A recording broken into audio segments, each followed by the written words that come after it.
সেটা ঠিক আছে, কিন্তু প্রশ্নটা কিন্তু সেটা না। মানে আমি জানতে চাচ্ছি, তুই কি শুধু তোর বাবার কথা ভেবেই বিয়েতে রাজি হয়েছিস? আমি ক্লিশে রোমান্টিক কিচ্ছু চাইনি কখনো, ফুল প্রপোজাল এইসব কিচ্ছু চাইনি। শুধু চেয়েছি একদিন হলেও তুমি আমার সাথে অনেস্ট হও। শোনো না, হ্যাঁ ভাইজান তো রুমে নাই। মানে আছে তো কোথাও, এদিক ওদিক দেখো না। তুমি ভুল করে কাউকে বলনি তো? না, আমার তো সেরকম কিছু মনে পড়ছে না। এই মেয়েটা জন্মের পর মা না বলে ক্যালকুলেটর বলছে। আর তুমি জন্মের পর থেকে ওভার অ্যাক্টিং করছো। ওকে ওকে, এই নাও পাস্তাটা এখন টেস্ট করো। সেদিন আমার সামনে বসে কাঁদতেছিল, বলতেছিল মানুষের সবচেয়ে বড় কষ্ট কি জানিস? আমি বললাম না, জানি না। চাচা বলতেছিল নিজের জন্য কষ্ট পাওয়া না, নিজের কাছের মানুষজনের জন্য কিছু করতে না পারার কষ্ট। আচ্ছা ঠিক আছে, এখন ডেজার্ট আনছি। নাম কি রেজার্টের? ডেজার্টের নাম হচ্ছে চকলেট ইমোশন। এরা খাবারের নাম রাখে নাকি বাংলা নাটকের নাম রাখে? চকলেট ইমোশন নামটা আমার কিন্তু পছন্দ হয়েছে। আচ্ছা এই নাও। 1 মিনিট। তুমি আবার শুরু করেছো? এই চকলেট শুধু চকলেট নয়, এটা চাইল্ডহুড, এটা পেইন। খা।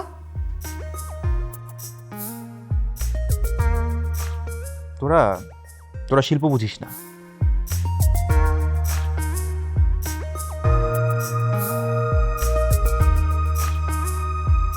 এটা অ্যাকচুয়ালি ভালো।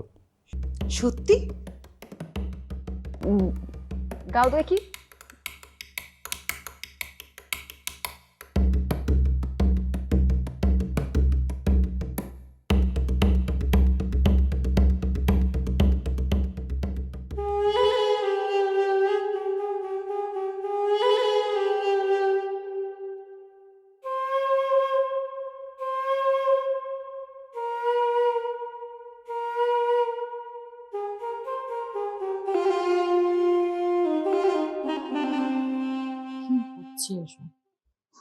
কেউ ফোন ধরছে না।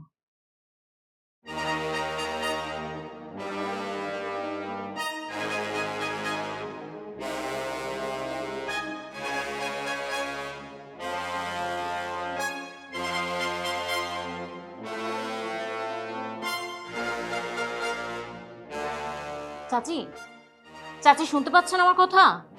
হ্যালো মা, চাচি, প্লিজ কান্নাকাটি করেন না। আমাকে বলেন তো কিভাবে হলো এগুলো? জানি না মা, কিচ্ছু জানি না। মানে কোথায় যেতে পারে? সেটা তো বলতে পারবো না মা। একটা চিঠি লিখে গেছে শুধু। চিঠি? হ্যাঁ, কি লিখেছে? অনেক কিছু লিখেছে মা, অনেক কথা, অনেক অভিমান, অনেক কষ্ট, অনেক না বলা কথা। অসুস্থ মানুষ, এই শরীরটা নিয়ে কোথায় গেল?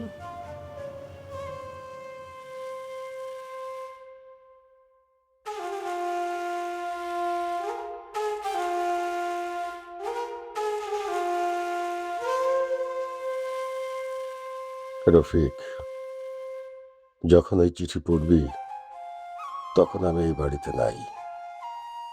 কোথায় যাইতেছি সেটা জানার চেষ্টা করিস না। আমি নিজের ইচ্ছায় চলে যাইতেছি। মানুষের জীবন একসময় শেষ হয়, আমারও হইতো। ক্যান্সারে মরলে আমি কষ্ট পাইতাম, আজ যে কষ্টটা পাইছি এটা মৃত্যুর চাইতেও বড়। আমি কোনোদিন ভাবি নাই আমার চিকিৎসার বিনিময়ে আমার ছেলের বিয়ে ঠিক হইব। কবির আমার ছেলে, তার নিজের একটা জীবন আছে, পছন্দ আছে, সম্মান আছে। সেই ছেলের জীবন বিক্রি করে আমার চিকিৎসা চলবে, এটা আমি কেমনে মেনে নিই? তোরা ভাবছস আমারে বাঁচাইছস? না রে, তোরা আমারে ছোট করে ফেলছস। কবির কিভাবে রাজি হইল আমি জানি না, হয়তো আমারে বাঁচানোর জন্য। কিন্তু বাপ হয়ে সেই বোঝা আমি নিতে পারলাম না। বানি মাই এটার কোনো দোষ নাই, দোষটা আমাদের। আমরা টাকার কাছে হার মানছি। এই বাড়িটা আমি বিক্রি করে দিছি। বাড়িটা বিক্রি করে দিছে? তাহলে আমাদের এখন কি হবে?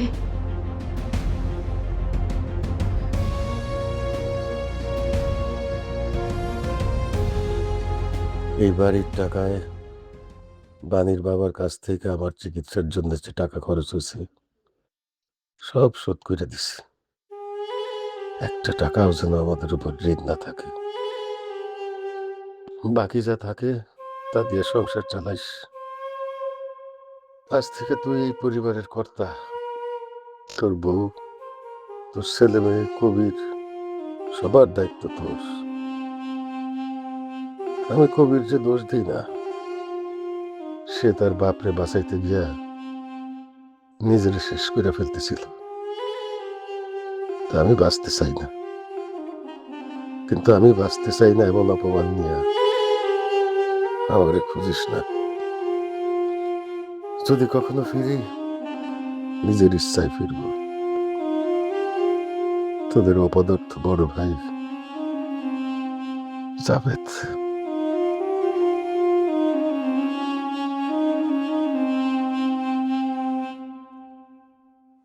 বাড়িটাও না বিক্রি করে গেছে। কি? বাড়িটাও বিক্রি করে গেছে। কেন? মানে আঙ্কেল কেন করবে এরকম? কেন? কি এমন হয়ে গেল যে সবকিছু বিক্রি করে দিয়ে চলে যেতে হবে? তোমার আর কবিরের বিয়ের ব্যাপারটা জেনে গেছে। মানে চাচা, আমি ঠিক বুঝলাম না। আঙ্কেল তো আমাদের বিয়ের বিষয়টা আগেই জানতেন। না মা, সব জানতেন না, এখন পুরো ব্যাপারটাই জেনে গেছে। কিভাবে ওনার চিকিৎসার খরচ আসছে, কোন শর্তে, সব। কিন্তু চাচি, আমি তো কখনোই চাইনি এরকম হোক। জানি মা, আমরা সব জানি। মানুষের সব কষ্টের হিসাব তো চুক্তি মেপে হয় না। কখনো কখনো না ভালোবাসা মানুষের কাছে অপমান মনে হয়। আমি জাস্ট একটু আগেই বাবার কাছ থেকে একটা টেক্সট পেয়েছি যে খোঁজাখুঁজি চলছে, কিন্তু এরপর আমি আর কিছুই জানি না, কোনো খবর পাইনি। তোমার বাবা কোথায়? বাবা আজকে রাতেই সিঙ্গাপুর গেল। মানে হঠাৎ করে একটা অফিসিয়াল কাজ পড়ে গেছে, ইমার্জেন্সি একদম যেতে হলো। আমি তখন কিছুই বুঝতে পারিনি চাচি। আমাকে জাস্ট বললো যে টেনশন করো না, লোক লাগানো হয়েছে, খোঁজাখুঁজি করা হচ্ছে। কিন্তু চাচি বিশ্বাস করে না, আমার না খুব ভয় করছে, অনেক বেশি।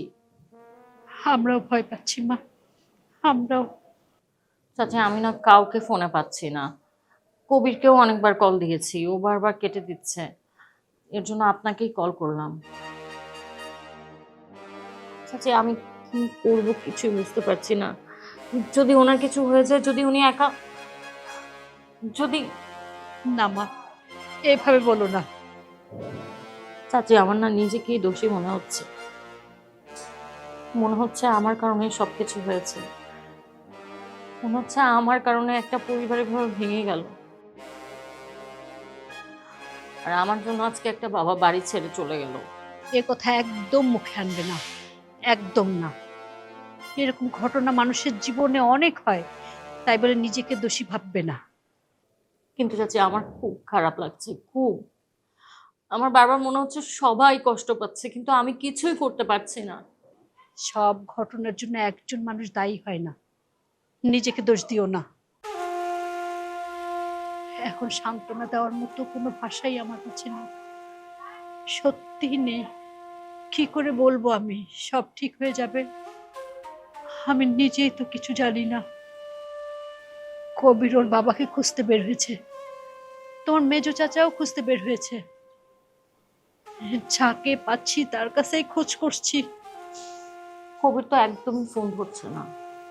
না না, ওরও তো এখন মাথা ঠিক নেই, বাবার জন্য তো পাগলের মতো ঘুরছে।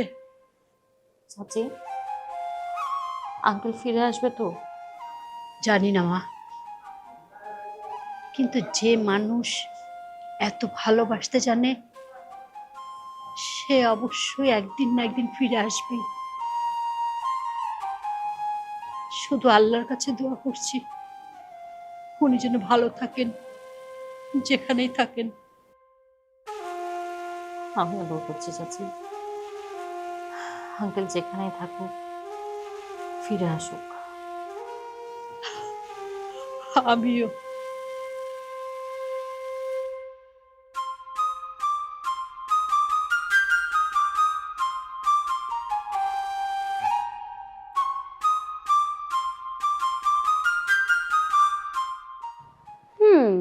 নট ব্যাড, এটা অনেস্টলি ভালো হয়েছে। ওয়াও, আমি জানতাম আমি পারবো। ওপেনিং ডেতে আমি সেলিব্রিটি গেস্ট। তুমি টাকা দিয়ে খাবা। Family discount? না, তোদের এই ফ্যামিলির কারো মধ্যে না কোনো ভালোবাসা নাই। বিজনেসে ইমোশন আনলে অলওয়েজ লসই হয় ভাই। সবকিছু ফাইন্যান্স না ফ্রিদা। আর সবকিছু ড্রামা না ভাইয়া। আমার আর্টকে তুমি ডিসরেসপেক্ট করো না ফ্রিদা।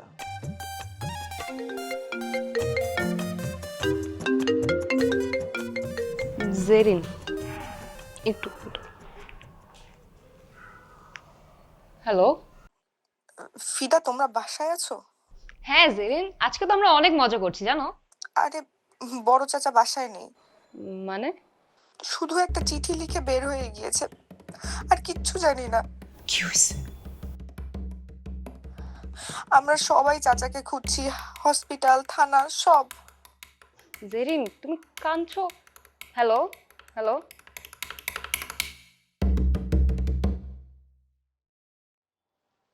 Hello hello. এই কি হয়েছে? বড় মামা বাসায় নেই। বড় মামা নাকি একটা চিঠি লিখে কোথায় যেন চলে গিয়েছে, মানে ওনাকে কেউ খুঁজে পাচ্ছে না। ফোনে কল করতে বল, কোথায় যাবে সে? উনি বাসা ছেড়ে কোথায় যাবে? নো আইডিয়া, ফোনও তো রেখে গেছে।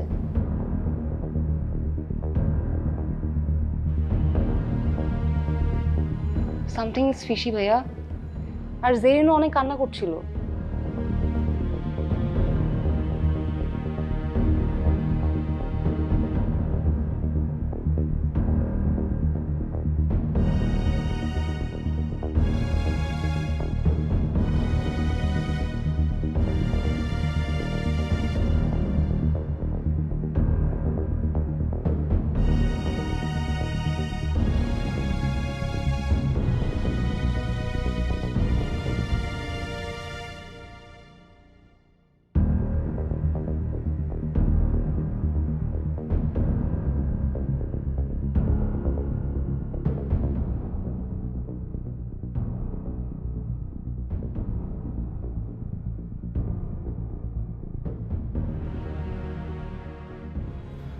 চাচুকে পাওয়া গেছে?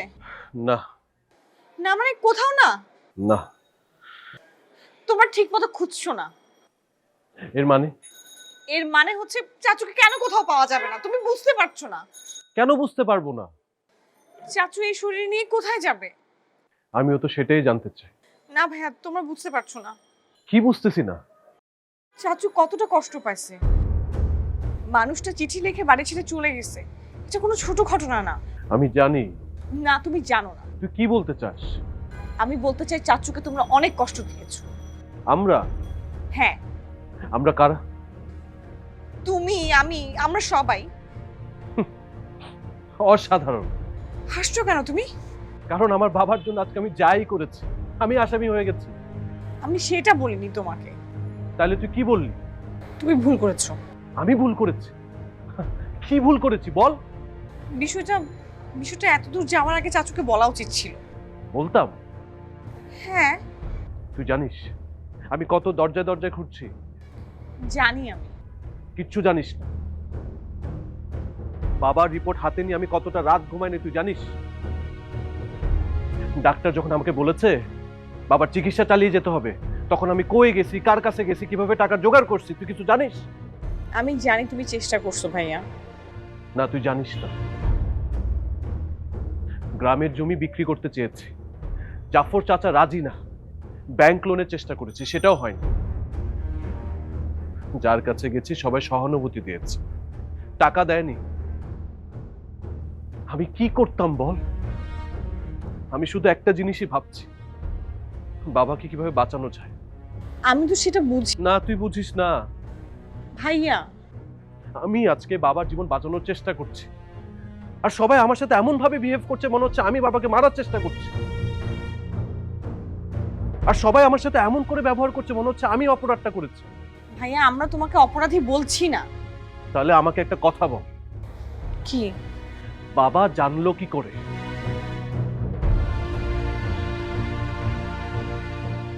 এই মানুষটা কোথায় গেল? তাও আবার এই শরীরে, একা একা।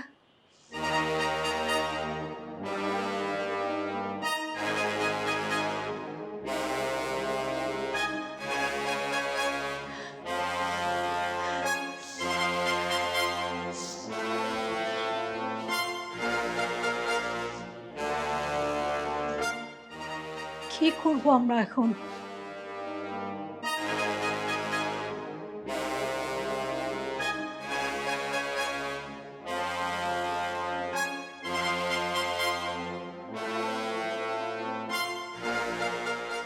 হাসির কি হয়েছে?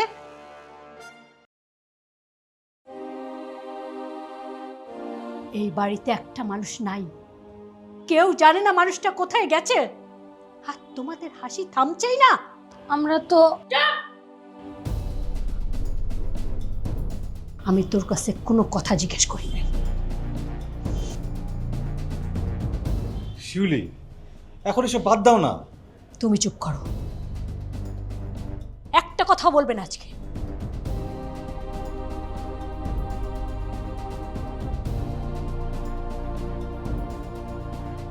ভাইজান সব কথা কোত্থেকে জানলো? কে বলেছে ভাইজান কিগুলা?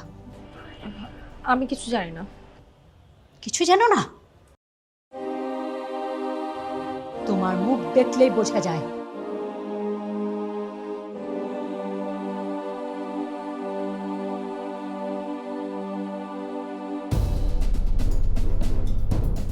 বল।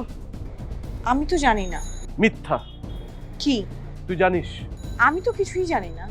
তুই বলছিস? আমি? হ্যাঁ। তুমি কি বলতেছো? আমি সেদিনই বুঝছিলাম। কি বুঝছো? তুই চাস নাই আমার আর বাণীর বিয়ে হোক। ভাইয়া চুপ। আজকে আমি বলবো। তুমি আমাকে কি ভাবতেছো? আমি ভাবতেছি তুই বাবাকে বলছিস। আমি? হ্যাঁ। আমি কেন বলবো?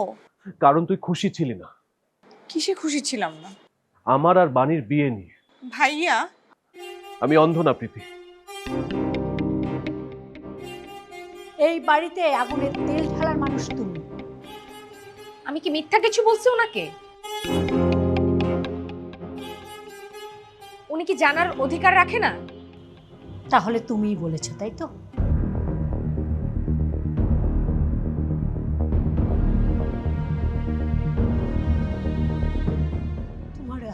সাহস? শিউলি, না, ছাড়ো না। আরে নিজেকে সামলাও। ওর জন্য আজকে বড় ভাইজান বাড়ি ছেড়ে গেল। তাই বলে কি ওর গায়ে হাত তুলবো তুমি? দেখো, মিথিলা এই বাড়ির মেয়ে না, আমাদের বাড়ির বউ। অন্য বাড়ির মেয়েকে আমরা এইভাবে হাত তুলতে পারি না গায়ে। তুমি আজ ওদের পক্ষ নিচ্ছ? আমি কারো পক্ষ নিচ্ছি না, আমি শুধু চাই আর কোনো ঝামেলা যেন না হোক। ঝামেলা তো শেষ, এই বাড়ির মানুষটাই তো আর নাই। তোমরা আর এই বাড়িতে থাকবে না, বের হয়ে যাও, বের হয়ে যাও আমার চোখের সামনে থেকে। যাও বলছি।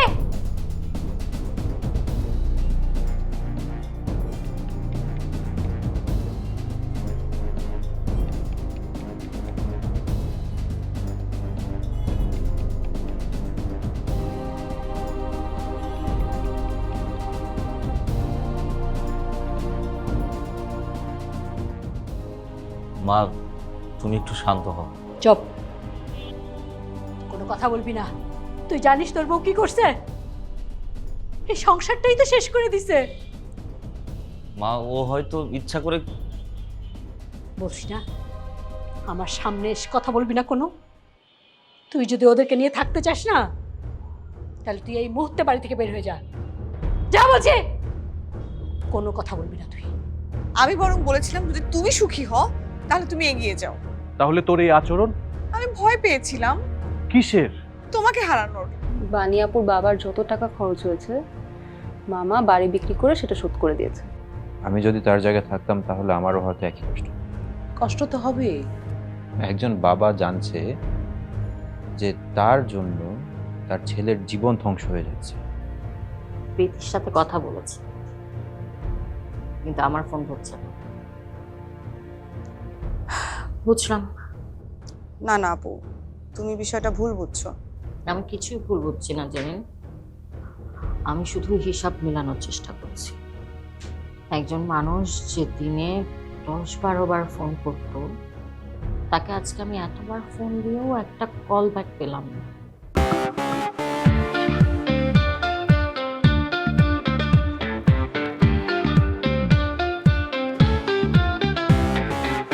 চোরাস্তিতে ভাসি, বালির ঘর বাঁধি, স্বপ্নের ফেরিওয়ালাটা দিয়ে যায়। জীবনে কুয়াশা ধোয়াটে পথ, আলো আধারের সাথে খেলা চলেই যায়।